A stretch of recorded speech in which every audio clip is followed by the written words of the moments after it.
Clause is a very basic topic of English grammar. You can say it is a part of sentence. So let's get started. First of all, I will tell you what is clause. A group of words that has both subject and predicate is called clause.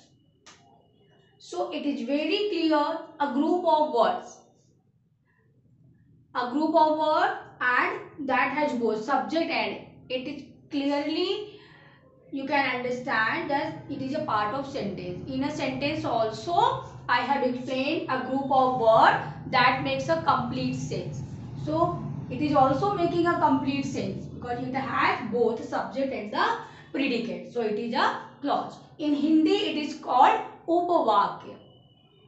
In this way it is also a part of sentence. I have already uploaded my video related to the subject. If you haven't watched this video, you should watch it first. Then you can understand this video very clearly. Okay. So let's come to the point. That has a group of words that has subject verb combination. Means it has the subject and verb combination also. Then you can understand. So now let me give one example.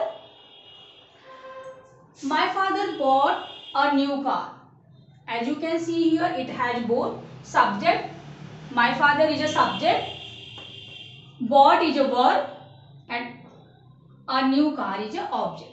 So here is the subject and predicate. My father is a subject and bought a new car is a predicate. You can see here, here is the both subject and verb, and you can say this sentence is a clause.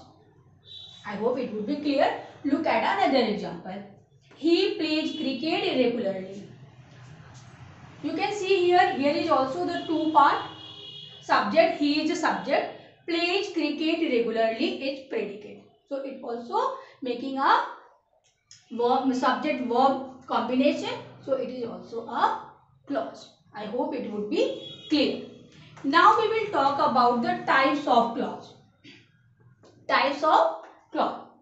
There are two types of clause, independent clause and dependent clause.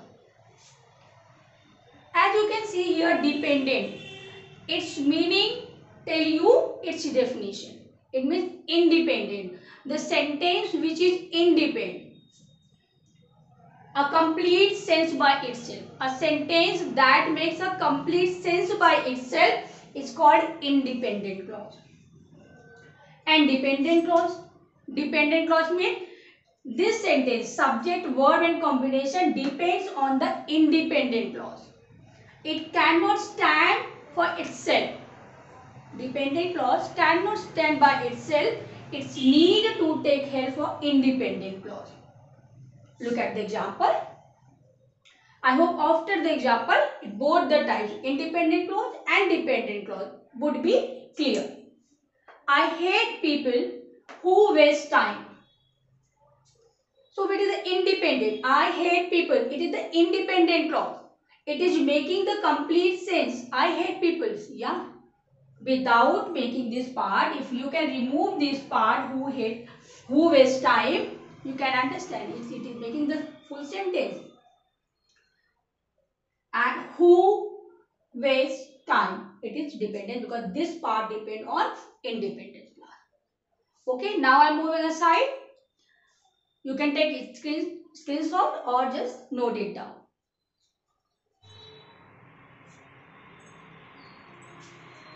Now we will learn independent clause and dependent clause in detail. First of all, look at the independent clause. A complete sense by itself means independent clause can make a complete sense by itself. As already I have told you, independent clause can make sense by itself, can stand by itself. And second point, that it does not need any other clause for its existence. It means it is independence. I hope it would be clear. Look at the example. You may sit. Yes, exactly. It is making a complete sense. You may sit. Yeah, you may sit. Without dependent clause, it is making a sense. So, it is a independent clause. Now, have a look of dependent clause. It is a depend. Yeah, it means already I have told it depends on the independent clause. It does not make a complete sense. Means it cannot stand alone. Dependent clause cannot depend alone. It does not make sense. Yes, it depends on the independent clause. I hope it would be clear. Look at the example. You may sit wherever you like. Yes, yeah, as you are seeing here, wherever.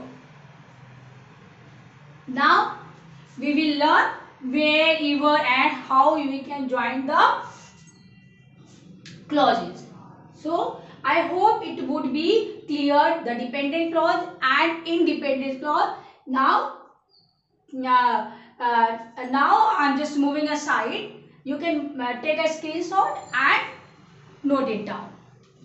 Now, we will learn dependent clause, and dependent clause divided into three kinds: noun clause, adjective clause, and adverb clause.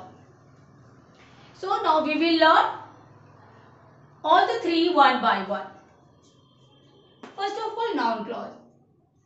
A group of words having subject and verb act as a noun. It means in a noun clause, the words can be used as a noun.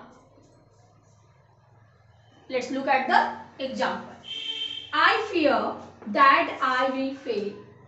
That using for I. So I fear that I will fail. So it means it is revealing the